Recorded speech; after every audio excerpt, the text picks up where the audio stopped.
आदाब नाजरीन, डीडी उर्दू के इस खास प्रोग्राम हेलो डॉक्टर में मैं रतिका मेहरा आप सभी का इस्तकबाल करती हूँ। हेलो डॉक्टर में हर हफ्ते हम आपसे रूबरू होते हैं और आपको बताते हैं आपकी सेहतमंद ज़िंदगी का राज, ताकि आप बदल सकें अपने जीने का अंदाज़। नाजरीन, आज हम बात करेंगे दिल की, आपके दिल की, हमारे दिल की। ये जो हमारा दिल है ना, ये हमारे जिस्म का एक बहुत ही अहम हिस्सा है और हम अपनी ख्वाहिशों और हसरतों की वजह से इसे कहीं ना कहीं कमज़ोर कर रहे हैं।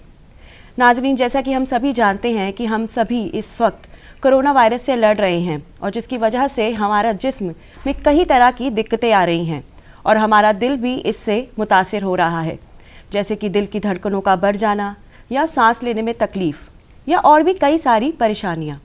और ऐसा भी देखा गया है कि जो इंसान पहले से ही दिल की बीमारी से जूझ रहा हो, उसे इस कोरोना वायरस में और भी ज़्यादा देखभाल की ज़रूरत है।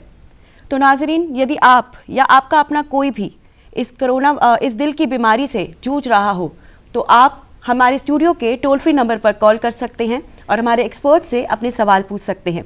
लेकिन उससे पहले आइए देखते हैं ये स्पेशल रिपोर्ट।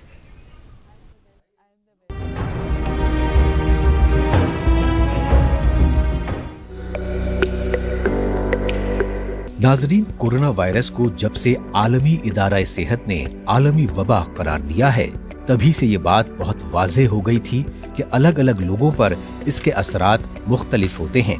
जहां एक तरफ नौउम्र आबादी पर इसका असर हल्का, मोतदिल या महदूद रहा, वहीं दूसरी तरफ 40 बरस से ज्यादा उम्र के अफराद और बुजुर्ग हजरात पर कोरोना वायरस का असर कहीं ज्यादा रहा।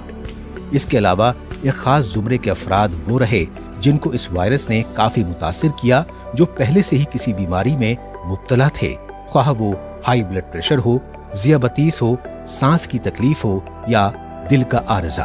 काबिल गौर है कि जिन अफराद को पहले से कोई बीमारी है या किसी बीमारी का खतरा लाहिक है, ये शुरू से ही सबके लिए तशवीश का बायस रहा। लेकिन नाजरीन, यहाँ ये वाज़ेह करना निहायत जरूरी है कि अगर किसी को पहले से सेहत के मसाइल का सामना है, तो इसका मतलब ये हरगिज नहीं कि उसे कोरोना वायरस हर सूरत होगा। हाँ, ये जरूर है कि ऐसे मामले में खतरा निस्बतन ज्यादा है और इसके लिए जरूरी है कि आम लोगों के मुकाबले एहतियाती तदाबीर की सख्ती से पाबंदी की जाए और महफूज रहा जाए। बुनियादी तौर पर कोरोना वायरस फेफड़ों को नुकसान पहुंचाता है, मगर मुतअद्दिद मरीज ऐसे भी रहे जिनमें दिल के मसाइल पैदा हुए और वो मजीद पेचीदा हो गए। तहकीक से मालूम हुआ कि कोरोना वायरस मुतअद्दिद अफराद के दिल के अफ़ाल को मुतासिर करता है और इसकी तस्दीक कई लोगों के हार्ट स्कैन से हुई। एक अहम तिब्बी तहकीक में ये बात सामने आई कि कोरोना बहुत ज्यादा ब्लड क्लॉट्स का बायस बनने वाला मर्ज भी है, जिससे पूरे जिस्म के आज़ा मुतासिर होते हैं और जाहिर है कि इसमें दिल भी शामिल है। तो मौजूदा सूरत हाल में जिन अफराद को पहले ही दिल का आर्जा है, जिनकी हार्ट सर्जरी हो चुकी है, जो इसकी दवाई खा रहे हैं और जो हाई ब्लड प्रेशर या ज़ियाबतीस के शिकार हैं, उन्हें खास एहतियात बरतने की जरूरत है। अमराज़े क़ल्ब के बुजुर्ग अफराद भी जो 60 साल से ज्यादा हैं, उन्हें अपनी रोजमर्रा की सरगर्मियों पर भी खास तवज्जो देने की जरूरत है। जिन लोगों की उम्र ज्यादा होती है, उनकी क़ुव्वत मुदाफ़ियत कमजोर होती है और अगर उन्हें पहले से ही सेहत के मसाइल हैं, तो उन्हें कोरोना के असरात और अलामात ज्यादा महसूस होते हैं। यहाँ ये भी काबिल जिक्र है कि जिन लोगों के कुनबे में सेहत से मुताल्लिक मसाइल पहले से मौजूद हैं, उन्हें भी खास एहतियात बरतने की जरूरत है और जाहिर है इसमें दिल की बीमारी भी शामिल है। अमराज़े क़ल्ब के मरीजों को सेहतमंदाना तर्ज जिंदगी इख्तियार करने, वर्जिश करने, अपने ब्लड प्रेशर का ख्याल रखने, नमक का इस्तेमाल कम करने, वजन कम करने और खास तौर से अपने पेट के गिर्द चर्बी को बढ़ने से रोकने की जरूरत है। इस सब के साथ साथ कोरोना वायरस से मुताल्लिक तमाम एहतियाती तदाबीर पर अमल करके सेहतमंद और महफूज रहा जा सकता है।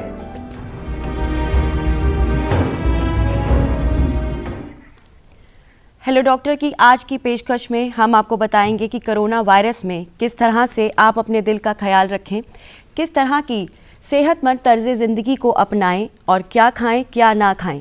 इन्हीं सभी मौज़ूआत पर आज गुफ्तगू करने के लिए हमारे साथ हैं दो एक्सपर्ट। तो आइए आपका उनसे तारुफ कराते हैं। हमारे साथ हैं doctor Sanjay Tyagi, director professor and head department of cardiology, GP Pant hospital से। आदाब नाजरीन। और हमारे साथ है doctor Shagufta Nasreen, assistant director, directorate of Ayush, government of NCT Delhi से। आप दोनों का इस्तकबाल है। सबसे पहले सर मैं आपसे जानना चाहती हूँ डॉक्टर संजय कि फर्स्ट वेव, सेकंड और अब थर्ड वेव, तो इन तीनों वेव्स में दिल पर किस तरह का असर पड़ रहा है, आप किस तरह से देख रहे हैं? जब से ये सार्स कोविड वायरस पूरे विश्व में फैला है, तभी से ये पाया गया कि जिन लोगों में हार्ट की बीमारी है या डायबिटीज़ है या किडनी प्रॉब्लम्स है या किसी को कैंसर की बीमारी है, उन लोगों में इसकी सीरियसनेस ज़्यादा होती है, ज़्यादा सीरियस इफेक्ट्स करता है। तो बेसिकली तो ये लंग्स की प्रॉब्लम होती है, इसमें रेस्पिरेटरी ट्रैक्ट को अफेक्ट करता है। इन्फ्लुएंजा वायरस है और इन्फ्लुएंजा वायरस का ही एक सीरियस फॉर्म है, ये कोविड वायरस है। जो शुरुआत में जो वायरस आया था, अल्फा वायरस आया था, फिर उसमें चेंजेस होते गए, म्यूटेशंस होते गए, उसमें बीटा वायरस बना, फिर डेल्टा वायरस आया जो कि बहुत सीवियर था, जिसने आपने अप्रैल के टाइम में देखा होगा कि उसमें डेथ रेट भी बहुत ज़्यादा हो गई थी उस समय में, और सीरियसनेस भी बहुत हो गई थी, बेड मिलना तक मुश्किल हो गया था, ऑक्सीजन मिलनी मुश्किल हो गई थी। तो उतना सीरियस था, लंग्स पे इफेक्ट करता था और न्यूमोनिया कर देता था। हाँ जी। जो कि वायरल न्यूमोनिया कहते हैं। और अब उसके बाद धीरे धीरे करके उसका इफेक्ट होके वो कम होता चला गया और वायरस में फिर म्यूटेशन हो गई। अब जो म्यूटेशन होके नया वायरस आया है, ओमिक्रॉन वायरस आया है। ओमिक्रॉन वायरस में इन्फेक्टिविटी ज़्यादा है, एक दूसरे पे जल्दी से असर करता है और तेज़ी से बीमारी पैदा करता है। हाँ, इसकी सीरियसनेस उतनी नहीं है जितनी डेल्टा वायरस की थी, पर और इसमें डेल्टा वायरस में हार्ट की प्रॉब्लम बहुत ज़्यादा थी। इस वायरस के होने, ओमिक्रॉन वायरस के समय में हार्ट की प्रॉब्लम उतनी नहीं है जितनी डेल्टा वायरस के समय थी। उस समय में हार्ट पे हार्ट अटैक होना या हार्ट मसल्स का वीक हो जाना या दिल की धड़कन में चेंजेस आ जाना बहुत कॉमन था। इवन स्ट्रोक्स जो फालिस पड़ जाता है वो भी उस समय हमने देखे कई कोरोना के मरीजों में कि स्ट्रोक हो गया, हार्ट अटैक हो गया। पर इस समय जो ओमिक्रॉन वायरस है, असर तो बहुत तेज़ी से कर रहा है, फैल तो बहुत तेज़ी से रहा है, पर हार्ट पे असर उतना नहीं है। तो आप कहना चाहते हैं कि ओमिक्रॉन वेरिएंट जो ये इस समय है उसका हार्ट के ऊपर ज़्यादा असर नहीं है, लेकिन फिर भी आप किस तरह के सलाह देते हैं कि किस तरह के एहतियात बरते जाएं? जी, सबसे ज़रूरी एहतियात तो ये है कि ये वायरस को फैलने से रोका जाए, और उसमें सबसे बड़ा रोल हर इंसान का रोल है। पहली चीज़ तो ये है, जो वैक्सीनेशन प्रोग्राम चल रहा है, वैक्सीन लगवाएं, सेकंड डोज भी लगवाएं, और जो एल्डरली हैं पर्टिकुलरली उनको बूस्टर डोज भी लगना ज़रूरी है, जिससे कि उनकी इम्यूनिटी बनी रहे और वो उन पे वायरस का असर कम हो। और उसके बाद जो सबसे इम्पॉर्टेंट है वो है कि अपने आप को वायरस से कैसे प्रोटेक्ट करें। वायरस से प्रोटेक्ट करने का बहुत अच्छा और आसान तरीका है कि आप अपने मास्क को पहने, और मास्क में अगर N95 आप मास्क पहनेंगे तो ये बहुत प्रोटेक्टिव होता है। मास्क पहनने से क्या है कि जो वायरस आपसे दूर से आ रहा है वो इससे छन के आपके सांस में जाएगा, तो वायरस आपके जो सांस की नलियों में नहीं पहुंचेगा। ये ज़रूरी है। दूसरा ये है कि एक दूसरे से डिस्टेंस बना के रखें। जब भी किसी को या कोई मरीज़ है, खांसी, जिसको खांसी जुकाम बुखार है, उससे दूरी बना के रखें। और बहुत इम्पॉर्टेंट है जो कि हम देख रहे हैं आजकल कि भीड़ भाड़ वाली जगह में, जैसे कि मार्केट्स हैं या कहीं रेलवे स्टेशन है, बस स्टैंड है या मेट्रो पे जा रहे हैं, तो पर्सन टू पर्सन डिस्टेंस उनमें होना चाहिए कि एक आदमी से दूसरे आदमी पे वायरस ना अफेक्ट आ जाए। और मास्क तो लगाना हर समय बहुत ज़रूरी है। अगर किसी के घर में अगर किसी को कोरोना वायरस का इफेक्ट आ ही गया, किसी को आ गया, तो उसको मास्क भी लगाना ज़रूरी है। बिल्कुल। बाकी फैमिली मेंबर्स को तो लगाना ज़रूरी है, पर पेशेंट को भी मास्क लगाना ज़रूरी है, जिससे कि उसका वायरस दूसरे पे ना फैले। बिल्कुल। तो नाजरीन, जैसे कि डॉक्टर त्यागी ने बताया कि कोविड एप्रोप्रिएट बिहेवियर को फॉलो करते रहिए, मास्क लगा के रखिए, सैनिटाइजेशन करिए, सोशल डिस्टेंसिंग का पालन ज़रूर करिए। डॉक्टर शगुफ्ता, मैं आपसे जानना चाहती हूँ कि यूनानी में किस तरह की आप देख रहे हैं मरीज़ आपके पास दिल की बीमारियों को लेकर आ रहे हैं? जी, देखिए, सबसे पहले तो हम को ये सबसे पहले समझना ज़रूरी है कि यूनानी सिस्टम ऑफ मेडिसिन है क्या, जो कि आम लोगों को शायद इससे बहुत ज़्यादा अवेयर नहीं है। यूनानी सिस्टम ऑफ मेडिसिन जो है सबसे ज़्यादा नेचर को अपने करीब रखता है, वो बॉडी को इस कोशिश में रखता है कि नेचर से ना हटे। जी, उसके लिए कई चीज़ें हैं। ये इसके लिए असबाब सित्ता ज़रूरिया कहलाते हैं। 7 हमारे वो होते हैं जिसमें मिजाज होता है, टेम्परामेंट होता है, ऑर्गन्स होते हैं, अखलात, ह्यूमर जिसको कहते हैं। ये इस तरह की 7 चीज़ें हैं। ये सब मिल के एक बैलेंस फॉर्म में जब रहती हैं, जब भी इनमें इम्बैलेंस पैदा होता है तो वो बीमारी की शक्ल की तरफ जाता है। तो यूनानी जो है प्रिवेंशन, प्रिकॉशन और डिसीज मैनेजमेंट में बहुत अच्छी तरीके से अकॉर्डिंग टू नेचर। मैम माफ़ कीजिएगा, मैं आपको यहाँ रुकना चाहूँगी, एक फ़ोन कॉल ले लेते हैं उससे जी, पहले। जरूर। हेलो जी हेलो, जी, आपका नाम? मैं दिल्ली से मोहन बोल रहा हूँ। मोहन जी, आपका इस्तकबाल है। आपकी उम्र क्या है मोहन जी? मैं 44 साल का हूँ। ओके, आप अपना सवाल पूछिए। जी डॉक्टर त्यागी आदाब। मेरा सवाल ये था कि पिछले 2 साल में यूं तो मुझे कोविड नहीं हुआ, लेकिन कहीं ना कहीं बुखार या खांसी के लक्षण रहे तो व्यक्ति मान लेता है कि शायद ये भी कोरोना ही हुआ हो। लेकिन पिछले 1.5-2 साल से ना पैल्पिटेशन बहुत होती है डॉक्टर साहब, ऐसे लगता है कि धड़कन बहुत तेजी से हो जाती है। क्या ये कोरोना के कारण हो सकता है? कोई दवा लूं? सामान्य तौर पे ठीक महसूस करता हूं, बट कभी कभी एकदम पैल्पिटेशन बढ़ जाती है। नहीं, ये जो आपकी पैल्पिटेशन कभी कभी बढ़ जाती है, कोरोना का लक्षण नहीं है। पहली बात तो आप ये समझ लीजिए, कोरोना जो है एक फ्लू की तरह की बीमारी है, इन्फ्लुएंजा वायरस है। जैसे पहले जुकाम खांसी हो जाता था, उस तरह के सिम्टम्स होते हैं मेनली इसमें। पैल्पिटेशन उसका एक पार्ट हो सकता है, पर अगर आप कई लोगों में घबराहट की वजह से पैल्पिटेशन होती है कि कहीं ये ना हो जाए, उनको स्ट्रेस होने लग जाता है कि अगर परिवार में फैमिली में किसी को कोरोना हो गया या आसपास किसी को हो गया, या उन्होंने बुरी खबर सुन ली, टेलीविज़न पे देख लिया कि ये डेथ रेट ज़्यादा बढ़ रही हैं, तो भी उनको धड़कन हो जाती कहीं मुझे ना हो जाए। तो इसलिए पैल्पिटेशन होने में घबराने की कोई ज़रूरत नहीं है। जी, thank you so much doctor Tyagi. Mohan ji, मुझे लगता है कि आपको अच्छे से समझ आ गया होगा, घबराने वाली कोई बात नहीं है, बस ये है कि पॉजिटिव रहिए और डेफिनेटली जो है ये टाइम भी आराम से निकल जाएगा। सो डॉक्टर शगुफ्ता, हम बात कर रहे थे यूनानी पैथी के बारे में, तो आप हमें समझा रहे थे, तो आप प्लीज़ कंटिन्यू कीजिए। जो हमारा बॉडी जो है वो 4 चीज़ों से मिलकर बनी है, जो यूनानी का एक कॉन्सेप्ट है, हवा, आग, पानी और जी सॉरी हवा, आग, पानी और आपने बताया एलिमेंट से बनके हमारी बॉडी बनी है, 4 जी, उससे बिल्कुल। मिलके बनी तो है। हर एक के मिजाज भी अलग अलग रहते हैं। इनके ये जो है इसको, ये हमारी बॉडी तो बन गई, जिससे इसको चलाने के लिए ह्यूमर 4 ह्यूमर्स होते हैं, blood, phlegm, yellow bile, black bile. इन दोनों का आपस में जो कॉम्बिनेशन है, ये जहाँ बॉडी में जितनी ज़रूरत के मुताबिक ज़रूरत होती है उस हिसाब से ये अपना काम करते हैं। जहाँ ये थोड़ा सा कोई भी चीज़ हावी होती है, कभी फ्लेम हावी होता है, कभी बलगम हावी होता है, तो वो जो टेम्परामेंट होता है इंसान का, उस हिसाब से अगर जहाँ पे भी हावी होता है वो बीमारी की शक्ल ले लेता है। उसको हम किस तरह से कंट्रोल करेंगे, वो हम अपनी डाइट है, अपना लाइफ स्टाइल है, और बहुत सी अच्छी दवाएं हैं, जो ग़िज़ाएँ भी हैं, दवाएं हैं।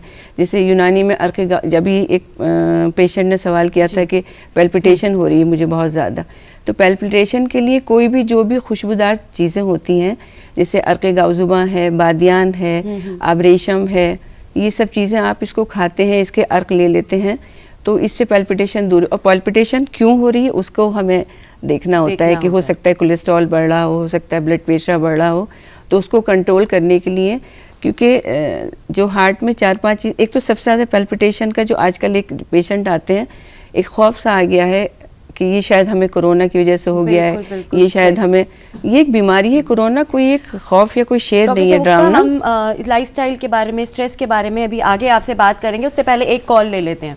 जी, हेलो हेलो जी, हेलो आपका मैम, नाम? मैं जितेंद्र बोल रहा हूँ दिल्ली से। जी जितेंद्र जी, आपकी उम्र क्या है? मैम मेरी उम्र है 45। 45। जी, अपना सवाल पूछिए। मैम मेरे को कोरोना हुआ था और उसके बाद से मेरे चेस्ट में पेन होता है और क्या कहते हैं जिधर दिल की तरफ को ना एकदम बहुत तेजी से चलते वक्त दर्द होता है, तो क्या ये सिम्टम्स मतलब मेरे हार्ट के हैं क्या? ये पूछा। ओके, इनका कहना है कि इनको कोविड हुआ था और अब जब चलते हैं तो हार्ट की तरफ में पेन होता है, तो ये नहीं, आपने जितेंद्र जी आपने सही कहा।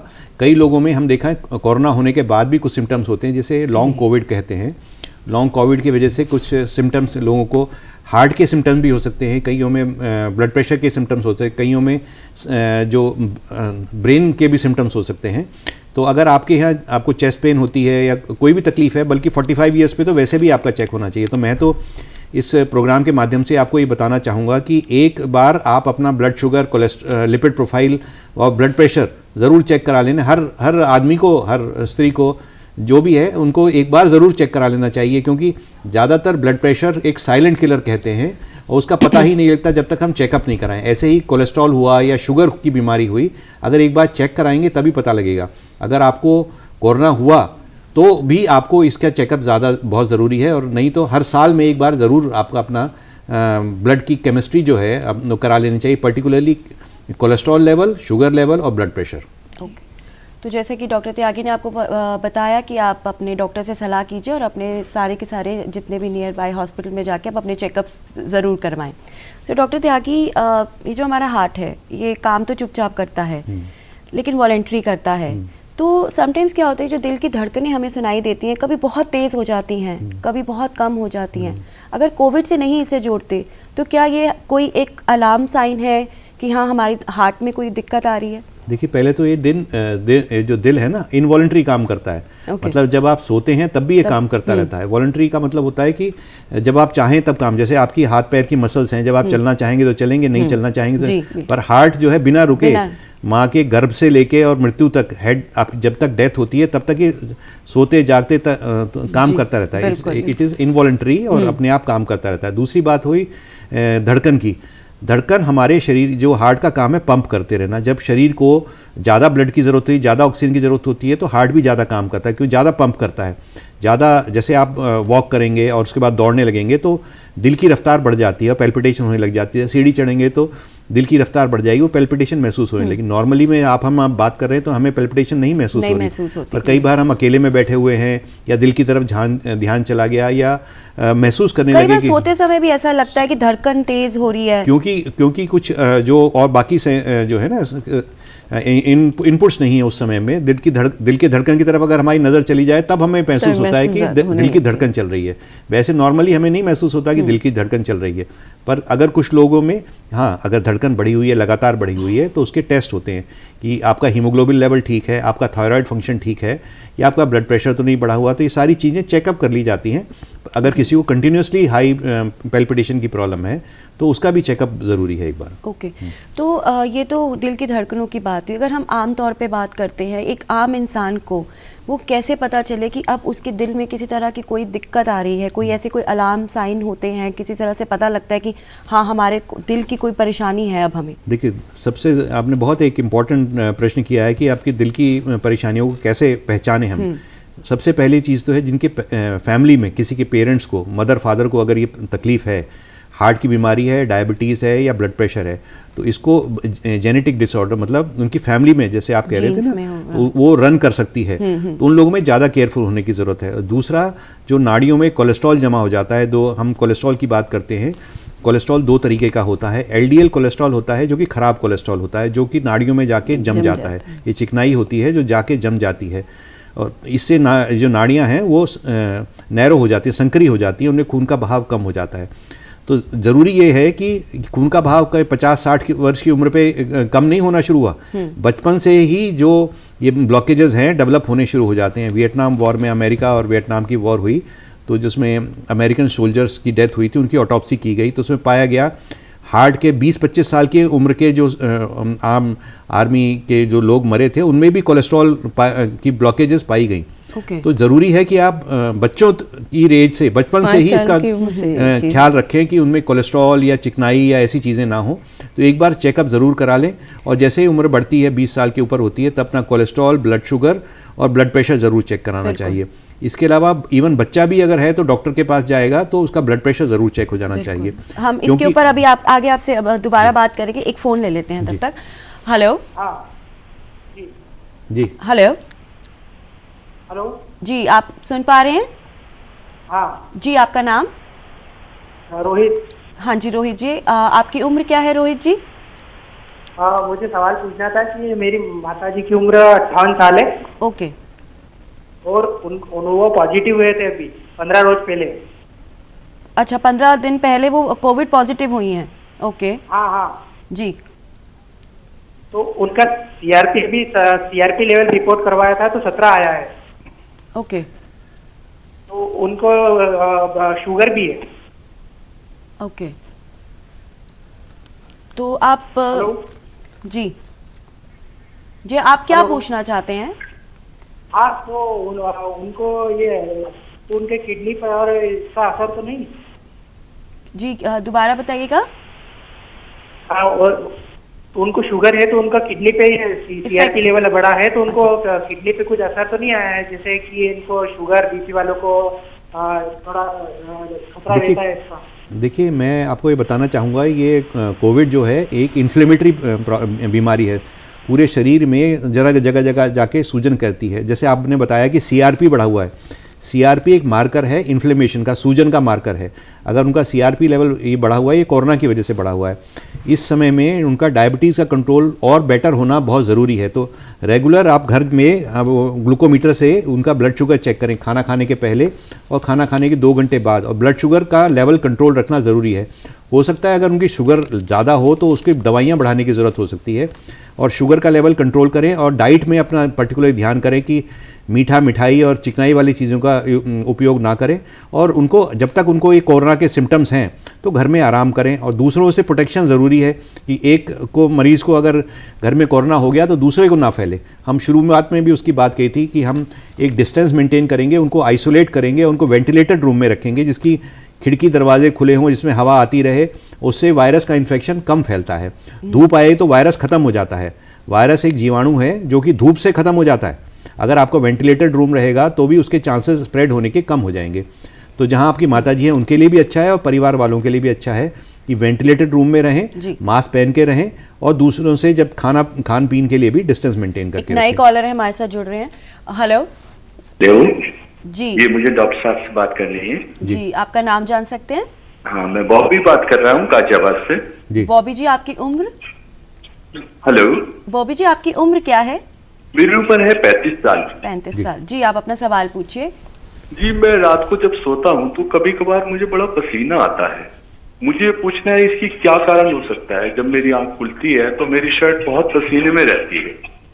ओके, देखिए, इसके वजह वैसे तो बीमारी में भी कई बार ऐसा हो जाता है कि शुगर के कम हो जाने से भी पसीना आने लग जाता है, या किसी को थायराइड की प्रॉब्लम है तो उनको भी पसीना आ सकता है। और अगर आपका जो कमरा है अगर वो ज़्यादा गर्म है, या आपने सोते समय ऊपर से अंदर गर्म कपड़े पहन रखे हैं, ऊपर से रजाई ओढ़ रखी है, तो भी पसीना आ सकता है। तो इन चीज़ों का भी ख्याल करें। वैसे इसमें कोई घबराने की बात नहीं है पसीना आना, पर आप चेकअप एक बार करा लेंगे।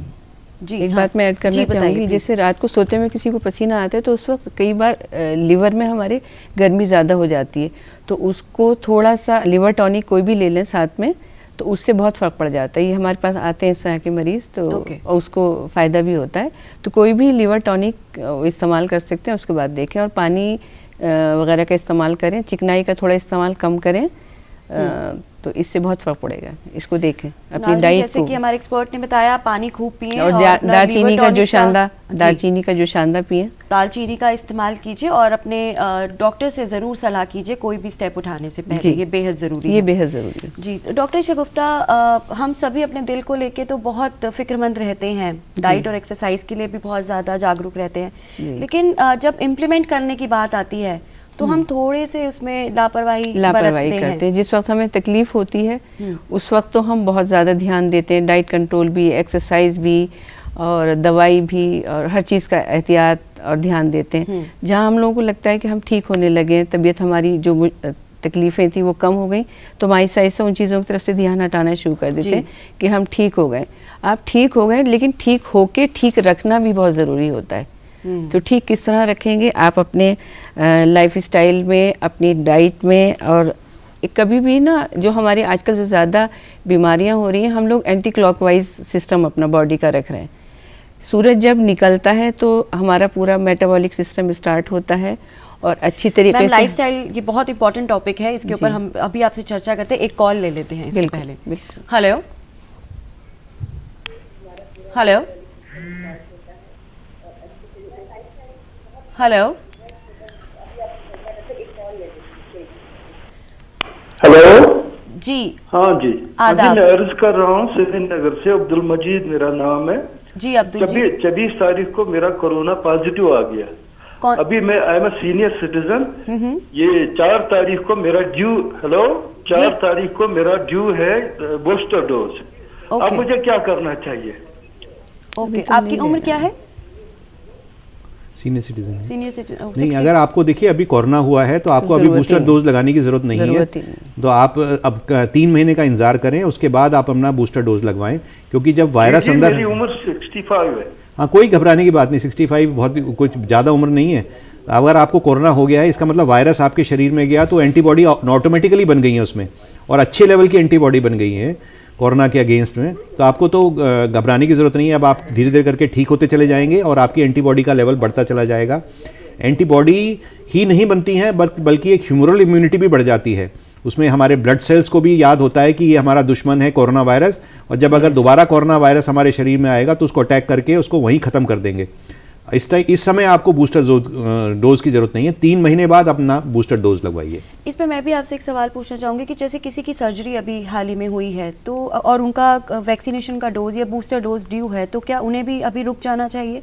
नहीं, अगर कितनी जल्दी सर्जरी हुई, अगर वो सर्जरी से रिकवर कर गए हैं फिर तो आप अपना लगवा सकते हैं। तो कितना मतलब टाइम ड्यूरेशन कितना होना जैसे चाहिए? कि जो हम अभी जैसे बात कर रहे थे कि 3 महीने बाद अपना बूस्टर डोज लगवा सकते हैं। ओके। वो उसी तरह से अपना रेगुलर टाइम पे अपना बूस्टर डोज लगवाएं। सर्जरी होने से उसका कोई फर्क नहीं पड़ता, पर अगर कोरोना हो गया है तो उससे ज़रूर फर्क पड़ता है। कोरोना किसी भी तरह का हो, चाहे वो डेल्टा वेरिएंट हो चाहे ओमिक्रॉन वेरिएंट हो, तो उसमें फिर हम डिले करते हैं। ओके। तो मैम हम लाइफस्टाइल की बात कर रहे थे कि आप लाइफस्टाइल के बारे में बताए थे, तो हम लोग एक तो सबसे पहले हमारी नींद बहुत ज़रूरी है, जो हमारी, और नींद वक्त पे नींद होनी चाहिए जी। आजकल एक स्टाइल बन गया है कि रात को 4 बजे सोएं और 12 बजे तक सोते रहें, तो वो भी नुकसानदेह चीज़ होती है। नींद तो पूरी हो रही है, आपका वक्त पूरा हो रहा है, लेकिन सिस्टम क्योंकि अकॉर्डिंग टू नेचर है, क्योंकि सूरज जब निकलता है तो उस वक्त हमें उठना है काम के लिए जी। उस वक्त हमारी मेटाबॉलिक एक्टिविटीज़ जो होती हैं बहुत ही हेल्दी उसमें होती हैं। इसलिए अक्सर देखा होगा आपने कि हम जब दोपहर में खाना खाते हैं तो कहते हैं थोड़ा सा कैलूला करें, 10 मिनट आराम किया जाए, क्योंकि बहुत ही हाई पीक पे होता है। और रात को कहा जाता है कि थोड़ा सा आप वॉक करिए, फिर आप खाना खाइए, या वॉक करने के बाद खाना खाइए, क्योंकि सूरज जब ढल जाता है तो बहुत सी चीज़ें हमारी स्लो डाउन हो जाती है, हमारी मेटाबॉलिक एक्टिविटीज। कितने घंटे की नींद जो होती है एप्रोप्रिएट होती है कि? देखिए, एक तो डिपेंड करता है पर्सन टू पर्सन, लेकिन 5 से 6 घंटे की नींद तो ज़रूर होनी चाहिए। कई मरतबा बहुत ज़्यादा वर्कोहोलिक टाइप के लोग होते हैं, उन्हें 3-4 घंटे नींद लेते हैं तब भी बहुत हेल्दी रहते हैं। कई बार 8 घंटे 10 घंटे नींद लोग लेते हैं तब भी अनहेल्दी फील करते हैं। तो हम इसको ये कह सकते हैं कि जिस तरह से हम अपने बॉडी के सिस्टम को, हमारी जो बॉडी है, हम उसको जिस तरह से रखने की आदत डाल लेते हैं वो उस तरह से, क्योंकि ये हम एक कॉल ले लेते हैं उससे पहले। Hello hello. हाँ जी जी, आपका नाम? अमित शर्मा बोल रहा हूँ। जी अमित जी, आदाब। आप अपना सवाल पूछिए और उससे पहले आप अपनी उम्र हमें बता दीजिए। मैडम, मेरी उम्र 41 है। और मेरा सवाल जो है वो मेरा सवाल ये है कि मेरे को बहुत ज्यादा कोल्ड फूट, कभी कभी कोल्ड फूट हो जाता है, कभी बहुत ज्यादा पैरों में बहुत ज्यादा आग सी निकलने लग जाती है, और कभी रात में ना हमेशा जब भी मैं सोता हूँ तो पैरों में, तलवों में झंझनाहट बहुत होती है। ओके सर, मैं एक आपसे गुजारिश करना चाहूँगी, आप थोड़ा सा अपनी टीवी की वॉल्यूम प्लीज कम कर दीजिए।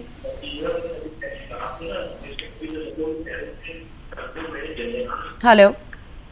हाँ जी मैडम। जी, अब अपना सवाल पूछिए सर। आप अपनी टीवी की वॉल्यूम थोड़ी कम कर दीजिए सर। हाँ जी कर दी। हाँ जी अब सवाल दोबारा दोहराओ। हाँ जी, एक बार फिर अपना सवाल पूछिए। हाँ जी, मैं ये कह रहा था कि मेरी उम्र जो है वो 41 है, और मेरे रात को पैरों में ना कभी बहुत ज्यादा कोल्ड फूट हो जाता है, पैरों तलवों में बहुत ज्यादा ठंड लगने लग जाती है, कभी बहुत ज्यादा गर्मी सी महसूस होने लग जाती है, जैसे तलवे जल रहे हैं, और झंझनाहट तो मतलब एक रूटीन सा हो गया आजकल के पैरों में, नीचे तलवों में ऐसे झंझनाहट सी होती रहती है, जैसे लगता है जैसे कुछ काट रहा है, कुछ ऐसा हो रहा है। ओके डॉक्टर, यूरिन इन्फेक्शन तो नहीं? किस तरह का यूरिन इन्फेक्शन तो नहीं रहता इनको? आपको को यूरिन इन्फेक्शन तो नहीं रहता? Hello hello. हाँ जी मैडम। जी, आपको यूरिन इन्फेक्शन तो नहीं रहता? कोई दिक्कत हो, जलन होती हो या? नहीं, ऐसा तो कुछ नहीं मैडम। तो ओके। ये भी रिसेंटली होने लगा, मेरे पापा की ना शुगर की हिस्ट्री है एक्चुअली। ओके, तो इसलिए आप अपना शुगर चेक कराएं, और जो नर्स वाले विटामिन होते हैं उनकी कभी कभी B1, B6, B12 विटामिन की कमी की वजह से भी ऐसे न्यूरोपैथिक सिम्टम्स आ जाते हैं, जलन महसूस होने लगे, कभी ठंड, कभी जलन, कभी तो इस तरह से महसूस होती है। तो आप अपना शुगर ज़रूर चेक करा लीजिए। खान पान का ध्यान, जैसे अभी डॉक्टर शगुफ्ता कह रही थी, तो अपना डाइट का बहुत ध्यान रखिएगा, गर्म चीज़ें ना खाएं, और अगर विटामिन की कमी है शरीर में, विटामिन लेने से, और अगर शुगर की प्रॉब्लम है तो शुगर कंट्रोल रहने से ये झंझनाहट की प्रॉब्लम आपकी कंट्रोल हो जाएगी। बिल्कुल। डॉक्टर त्यागी, मेरा आपसे ये सवाल है कि अब जैसे हम देखते हैं कि समटाइम्स एसिडिटी होती है, हम कहते हैं कुछ खा लिया, गैस बन रही है, एसिडिटी हो रही है, पर पता नहीं चलता कि वो एसिडिटी गैस की दिक्कत है या वो हार्ट की दिक्कत है, तो उसको हम कैसे डिफरेंशिएट करें? नहीं, सबसे ज़रूरी है कि हार्ट की दिक्कत पहचानना, क्योंकि पूरे वर्ल्ड्स में सबसे ज़्यादा हार्ट के मरीज इंडिया में हैं, ठीक है। और इस हार्ट की बीमारियों में एंजाना एक बड़ी इंपॉर्टेंट बीमारी है। एंजाना होता है कि छाती में भारीपन होने लग जाता है, चलने पे भारीपन होता है, रुकने पे ठीक हो जाता है, घुटन सी महसूस होने लगती है, ज़्यादातर शरीर के लेफ्ट साइड में होता है, बाईं बाजू की तरफ जाता है, जबड़े की तरफ जाता है, और जब रुक जाते हैं तो ये ठीक हो जाता है। ये तो एंजाना का प्रमुख लक्षण है। कई बार हार्ट अटैक में भी इसी तरह का होता है और ये ज़्यादा देर तक चलता है, 20 मिनट से ज़्यादा चलता है, उसके साथ साथ घबराहट होने लगे, पसीना आने लगे, या वो सिम्टम जैसे आप बता रहे थे इंडाइजेशन के। अगर lower surface of the heart पे अगर ये अटैक करेगा, जो इन्फीरियर वॉल मायोकार्डियल इंफार्क्शन बोलते हैं, उसमें एसिडिटी के सिम्टम्स आ जाते हैं। मतलब आदमी को घबराहट होना, साथ साथ में उसको वॉमिटिंग टेंडेंसी होना, नौजिया होना, ये होता है। अगर ऐसे भी सिम्टम्स हो तो तुरंत जाएं और एक ईसीजी कराएं। ईसीजी करते ही पता लग जाता है कि हार्ट की अटैक है क्या नहीं है। तो बहुत डिफ्रेंशिएट करना बहुत आसान है, पर अगर डाउट भी है आपको कि हार्ट अटैक है तो आप तुरंत जाके अपने डॉक्टरी सलाह लें और एक ईसीजी चेक करा के डिस्क्रिमिनेट कर लें कि हार्ट की प्रॉब्लम नहीं है। आगे हम आपसे बात करेंगे किस तरह से फर्स्ट एड हम दे सकते हैं अगर किसी को ऐसी दिक्कत आती है, लेकिन उससे पहले एक कॉल ले लेते हैं। Hello hello.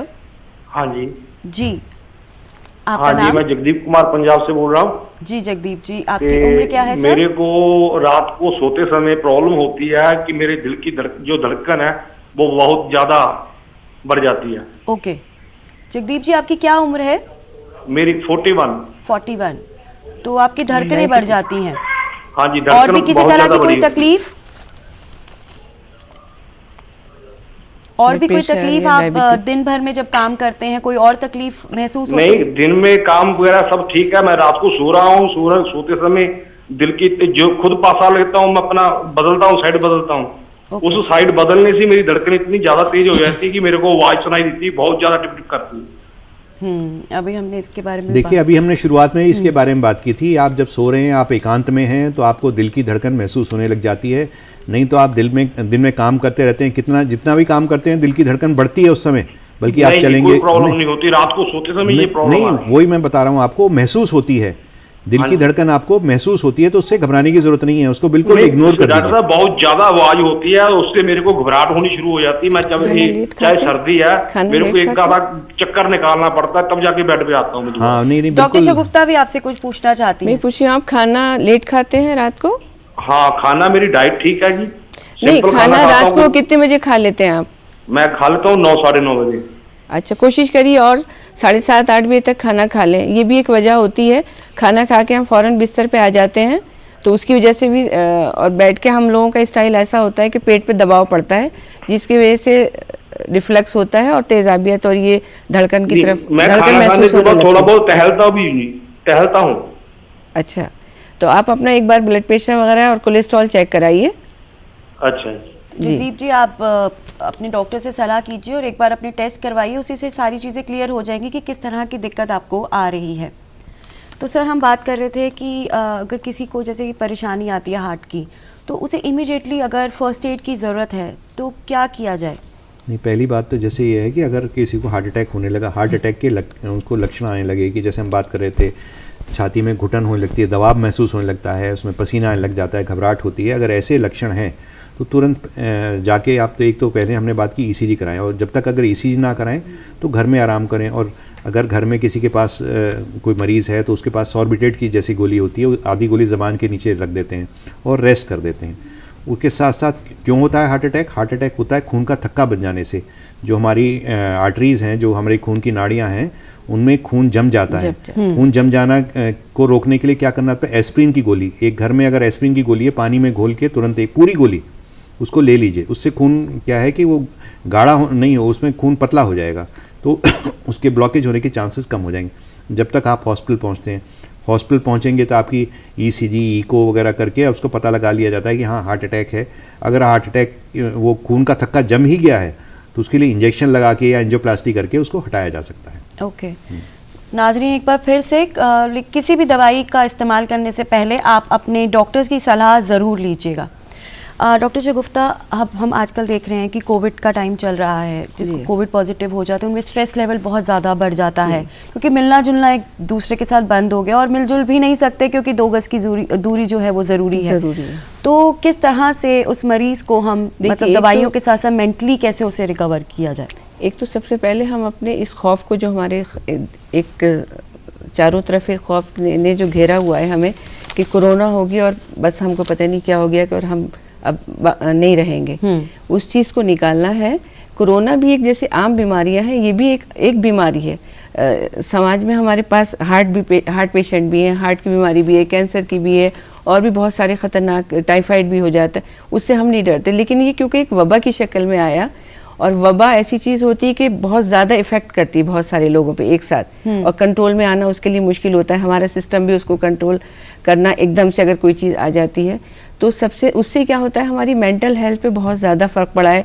लोग डर से बाहर नहीं निकल रहे हैं, लोग मिल नहीं रहे हैं। तो इंसान जो है एक समाजी हैवान है, सोशल एनिमल है, उसको मिलना जुलना, बात करना, हंसना, बाहर जाना, ये सब चीज़ें उसके लिए बहुत ज़रूरी होती है। तो कुछ लोग तो थोड़े से जो कॉन्फिडेंस होते हैं तो वो तो थोड़ा सा डर खौफ उनमें कम होता है, थोड़ा सा हिम्मत कर लेते हैं। बहुत से लोग कुछ ओल्ड एज होते हैं, कुछ के बच्चे ओल्ड एज जो एल्डर्स होते हैं उनको बच्चे थोड़ा प्रोटेक्शन के लिए कहते हैं आप बाहर मत जाइए, ऐसा मत करिए, वो एहतियात के तौर पे बताते हैं उनके भले के लिए। लेकिन कुछ चीज़ें मेंटली बहुत ज़्यादा असर कर जाती हैं, तो उसके लिए उस खौफ को आप उससे बाहर निकालें। उसके लिए जो दिमाग को ताकत देने वाली चीज़ें हैं वो इस्तेमाल करें और साथ में थोड़ी एक्सरसाइज करें, ब्रीदिंग एक्सरसाइज करें, थोड़ा सा अपने आप को इन्वॉल्व रखें, थोड़ा सा बाहर जाएं, पार्क में जाएं, घूमें फिरें। तो इन सब चीज़ों से मेंटल हेल्थ को इम्प्रूव करना बहुत ज़रूरी है। तो बिल्कुल नाजरीन, अगर आपकी भी इस तरह से कोई दिक्कतें हैं, कोई स्ट्रेस लेवल है, तो आप ज़रूर थोड़ा टहलिए, वॉक कीजिए। अगर कोविड पॉजिटिव है तो अपने कमरे में ही, और रिकवर कर जाते हैं तो बाहर जाके। उससे पहले एक कॉल ले लेते हैं। हेलो जी, आपका नाम? नमस्कार, मैं एमपी से गुना से बोल रहा हूँ, शिवराज जी। आदाब, आपकी उम्र क्या है सर? मेरी उम्र है 25 साल है। मैं जी, आप अपना सवाल पूछिए। मेरे क्या दोनों पैरों में अकड़न रहती है। अच्छा, दोनों पैरों में अकड़न रहती है? अकड़न रहती है और जलन पड़ती है मेरे दोनों पैरों में। जलन रहती है? हाँ, और मैं चल नहीं पाता हूँ मैं। अच्छा, ओके। बिल्कुल ही नहीं चल पाता हूँ जी। मान लो आप एज कितनी आपकी? एक बार आप अपनी उम्र फिर से बताएंगे। उम्र मेरी 25 साल है। 25 साल है? Only 25 years. और तो जैसे हम शुरुआत में बात कर रहे थे, जैसे पहले भी एक उन्होंने पूछा कि उनको जलन होती है, पैरों में झंझनाहट होती है, तो उसी तरह से आप अपना शुगर लेवल ज़रूर चेक कराएं, अपने विटामिन लेवल चेक कराएं, अपने डॉक्टर से मिलें और अपना चेकअप कराएं। क्योंकि अगर आपको ऐसी तकलीफ है तो एक बार पूरी तरह जांच करा लें अपनी, और फिर उसके बाद उसका इलाज करें।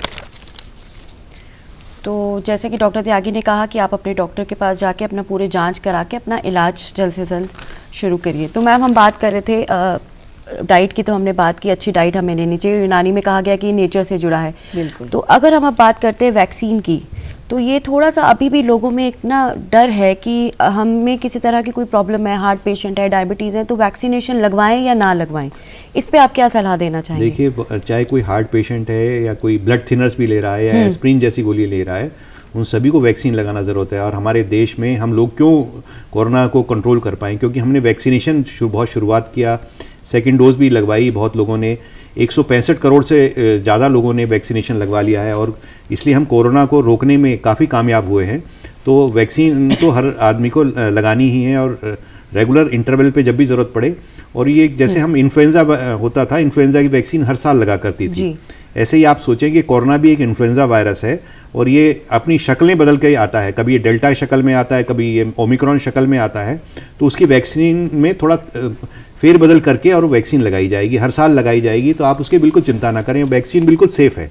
वैक्सीन तो एक शील्ड है, एक प्रोटेक्शन है। मान लीजिए बारिश हो रही है और आप छाता क्यों लेते हैं? बारिश से बचने के लिए। कहीं आप रेगिस्तान में जा रहे हैं, टेंट क्यों लगाते हैं? हवाओं से और धूल से बचने के लिए ना। तो वैक्सीन भी एक इसी तरह का एक प्रोटेक्शन है, तो इसको लेने में कोई खौफ, कोई डर नहीं होना चाहिए। और डॉक्टर्स और हुकूमत आपकी भलाई के लिए ये सब कुछ कर रही है और फ्री ऑफ चार्ज है हर चीज़। तो इसी के साथ ही बिल्कुल चलते डरने की जरूरत नहीं। हाँ जी डॉक्टर शगुफ्ता, एक कोई मैसेज हमारे व्यूवर्स के लिए जिससे कि उन्हें और ज़्यादा बूस्ट होंगे? मेरी तरफ से मैसेज ये है आजकल के ख़ास तौर से यंग जनरेशन के लिए, एक तो आप क्लॉकवाइज अपनी लाइफ को रखें और एक्सरसाइज की तरफ ज़रूर ध्यान दें शुरू से, यंग एज से। ओल्ड एज में जाके सब लोग ध्यान देने लगते हैं, यंग एज में क्योंकि हमें एहसास ही नहीं होता कि सेहत बहुत ही कीमती चीज़ है। यंग एज से अगर आप अपना लाइफ स्टाइल, खाने का तौर तरीके, जैसे मौसम के सब्जियां, मौसम के फलों का इस्तेमाल करें, क्योंकि नेचर ने रीजन और मौसम के हिसाब से क्रॉप्स का वो किया है कि सर्दियों में कौन सी सब्जियां आ रही हैं, गर्मियों में कौन सी सब्जियां आ रही हैं, किस रीजन में आप रह रहे हैं। आजकल क्या होता है, अवेलेबिलिटी, जेब में पैसा, सब चीज़ है, तो उसकी वजह से, और बच्चों को, नए बच्चों को पता नहीं होता है कि हम हर चीज़ जायके की खाना चाहते हैं, तो वो क्या होता है फ़ायदे के बजाय और वो चीज़ें नुकसान देती हैं। और नींद का सही से इस्तेमाल बिल्कुल होना चाहिए। बिल्कुल। डॉक्टर संजय त्यागी, आपसे भी मैं जानना चाहूँगी कि दिल की सेहत के लिए आप क्या सलाह देना चाहते हैं? दिल की सेहत के लिए भी और कोरोना से बचाव के लिए भी जो लोग तंबाकू का इस्तेमाल करते हैं, बीड़ी, सिगरेट, हुक्का का इस्तेमाल करते हैं, वो बिल्कुल ना करें, क्योंकि वो आपके फेफड़ों को भी नुकसान पहुंचाता है, आपके दिल को भी नुकसान पहुंचाता है, स्ट्रोक करता है। दूसरी बात, अपने अगर किसी को शुगर की बीमारी है तो अपनी शुगर कंट्रोल रखें, ब्लड प्रेशर है तो अपनी रेगुलर दवाइयाँ लें, रेगुलर एक्सरसाइज करें, ब्लड प्रेशर, शुगर को कंट्रोल रखें, अपने मोटापे को कंट्रोल रखें, डाइट में चिकनाई की चीज़ों का प्रयोग ना करें, ज़्यादातर वेजिटेरियन खाने का करें। अगर आपको नॉन वेज भी खाना है तो वाइट जो मीट होते हैं, रेड मीट का अवॉइड करें, और रेगुलर एक्सरसाइज, व्यायाम और जो मेडिटेशन है उससे अपने मेंटल हेल्थ को भी कंट्रोल रखें, और रेगुलर 30 से 40 मिनट की रेगुलर एक्सरसाइज करें, वॉक करें, मोटापे को कंट्रोल रखें। आप दोनों का बहुत बहुत शुक्रिया, आप हमारे प्रोग्राम में आए और इतनी अहम जानकारी से हमें मुहैया कराया। तो नाजरीन, हमें पूरी उम्मीद है कि जैसे कि हमारे एक्सपर्ट ने बताया कि सेहतमंद ज़िंदगी जीने के लिए दिल का भी सेहतमंद होना उतना ही ज़रूरी है। तो इसीलिए अच्छी लाइफस्टाइल फॉलो कीजिए, योगा कीजिए, अच्छा खाना पीना कीजिए, और सबसे ज़रूरी चीज़ कोविड अप्रोप्रिएट बिहेवियर का पालन करना बिल्कुल मत भूलिएगा। अपने हाथों को सैनिटाइज कीजिए, मास्क लगा के रखिए, 2 गज की दूरी, और सबसे ज़रूरी बात वैक्सीन ज़रूर लगवाएं। और अब अपनी मेज़बान रतिका मेहरा को दीजिए इजाज़त, लेकिन उससे पहले चलते चलते अगर आपकी भी कोई राय हो तो आप हमें ईमेल कर सकते हैं। हमारा ईमेल आईडी है hello.drurdu@gmail.com, और आप हमारे यूट्यूब चैनल से भी जुड़ सकते हैं। उसके लिए सब्सक्राइब कीजिए हमारा यूट्यूब चैनल DD उर्दू। अपना और अपनों का ख्याल रखें। अल्लाह हाफिज़।